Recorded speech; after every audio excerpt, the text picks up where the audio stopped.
Pambansang loyalista, dito mo makikita. Pambansang loyalista, dito makikita ang totoong balita. 1, 2, 3. Pambansang loyalista, ito ang the best.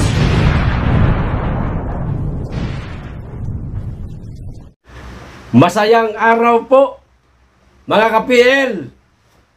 Tama lang ang ginawa ko na hindi ko agad hinusgahan si Jason Sa.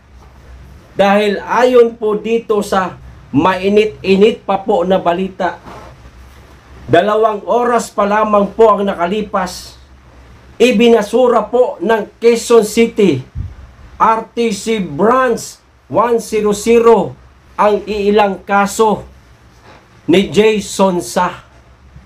Nako, paano yung mga vlogger na hinusgahan si Jason Sa, PL? Pwede silang balikan. Ha? Baka sila naman po ang makasuhan. O ito po ang balita.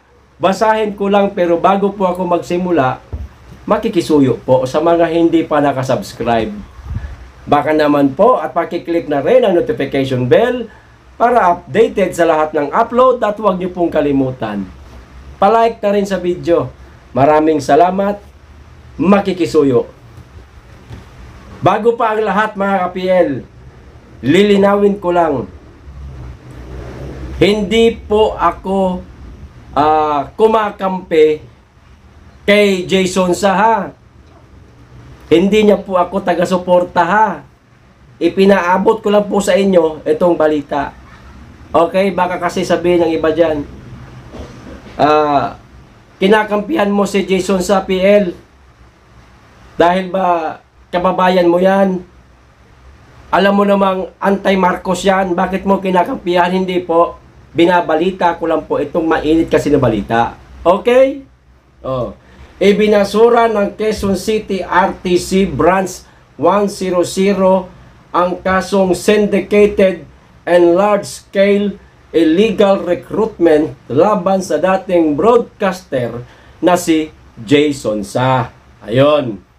Pero, ayon sa BJMP, mananatili muna sa kanilang pasilidad si Jason Sa dahil meron pa siyang kasong libel. Ang kasong libel, napakadali na lamang pong lusutan yan. Political blogger, broadcaster, nakakasuhan po ng libel. Mga tulpo na lang eh. Matindi kung tumira, di ba? Naliligo ho yan sila ng kasong libel. Kaya sa mga susunod na araw, linggo, baka tuluyan na po makalaya etong si Jason Sa. At hahagilapin niya na yung mga vlogger na hinusgahan siya. Siya naman siguro ang magpa-file ng kaso para makabawi. Hala, lagot kayo. Napakarami niyo pa man din. Kasi agad kayong humusga eh. Diba? Ako, hindi ko naman hinusgan itong mama. Ang sinabi ko lang, kung totoo man ito, abay karapat dapat niyang panagutan. Pero kung hindi man ito totoo, baka sakaling nadawit lamang siya, o kaya sinisiraan lamang ang pangalan niya, karapatan niya rin makalaya. Kayong mga binanatan niya ang gusto si Jason Sa, siniraan nyo. Ano to? Delete na ng video? Ha? Delete na ng video? Gawin nyo na bago pa makita. Okay? Dito na po tayo sa pangalawang pag-uusapan natin, mga ka-PL. Ito pong resolusyon na ideklarang persona non grata si Chinese Ambassador Wang Zilian sa Bayan ng Kalayaan. May video po. Ipapanood ko po sa inyo. Pero basahin ko lamang po ito. Resolusyon para ideklarang persona non grata sa Bayan ng Kalayaan si Chinese Ambassador Wang Zilian. Agad na inaprubahan ng Sangguniang Bayan. Agad na inaprubahan ng buong Konseho ng Kalayaan ang inihaing resolusyon ni Kalayaan Municipal Councilor Maurice Philip Alexis Albaida para ideklarang persona non grata sa bayan ng Kalayaan si Chinese Ambassador to the Philippines, Huang Silian. Pero ayon po dito sa pinakahuling babasahin po natin mga ka-PL ay hinihiling po nitong si Albaida na pirmahan agad ni Mayor Robert Del Mundo ang inihaing resolusyon. O eto na po ang video, panoorin na po ninyo. Walang tulak kabiging, tunay na nakakagalit ang ginawa ng ating kapitbansa. Hindi ito ang unang pagkakataon na ginawa sa atin ang pang-alipusta ng bansang China. 2021, 2022. At ngayong taon, mayroong magkakaiba, subalit iisang hangarin ang paulit-ulit na ginawa ng bansang China sa atin.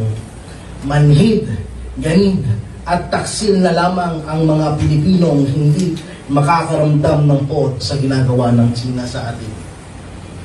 Hindi pa doon nagtatapos.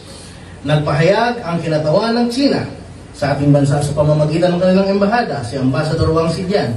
Kaniyang sinabi, China has no choice but to make necessary responses, and the China Coast Guard has implemented appropriate action in accordance with the law. End quote. Wow! Nakakakilabot. Dagdag pa niya, stop all unilateral actions and prevent the situation from escalating it, even getting out of control. Hype tactics and the introduction of third-party forces will not help. Tila baga pinapangunahan ang framework ng ating foreign policy. Tayo ay isang lokal na pamahalaan, natatangi sa gitna ng handurang karagatan ng Pilipinas, kung saan ang mga isla at mga bahuran nito ay mga naging paksa ng mga pagmamalabis ng China. Ang representasyon pong ito ay tumatayo at ipinapahayag ang pagtutol sa kanilang gawain. Kaya nga po sa natatanging talumpating ito, nais ko pong ihain sa ating plenaryo ang mga sumusunod na kapasyahan. Una, kapasyahan nagtatakda kay Ambassador Huang Silian, Ambassador ng China sa Pilipinas, bilang persona non grata sa bayan ng Kalayaan, Palawan, ang natatanging bayan sa kanlurang karagatan ng Pilipinas.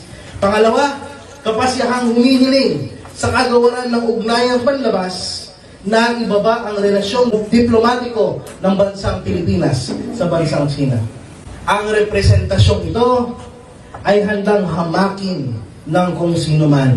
Hindi naman po nagkulang ang mga magulang ko na ipaunawa ang pagmamahal sa bansa at sa bayan at naging halimbawa ng isang dalisay na paglilingkod. Ayun na nga mga ka-PL.